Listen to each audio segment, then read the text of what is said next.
This is to show you a little shortcut when you have a pattern that has little tiny dots on it. I use a paper punch. Now sometimes you get a lousy paper punch and you just have to search until you find a good one. But to do those little dots up there, the first thing you're going to do is you're going to back your piece of wool with a piece of Heat and Bond light.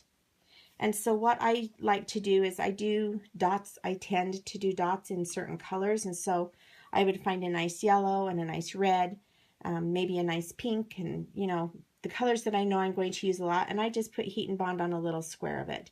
And then as I need it, I'll just cut off a little tiny piece. Now this one has 5 little dots, and you can cut these out with scissors, and it really is okay if they're not perfectly round, but this just saves me a little bit of time.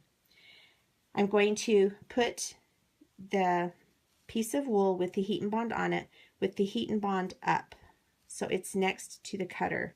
So it goes through the Heat and Bond first and then into the wool. And then I always just take this and twist it while I'm pushing down, just to make sure that all those little fibers were cut.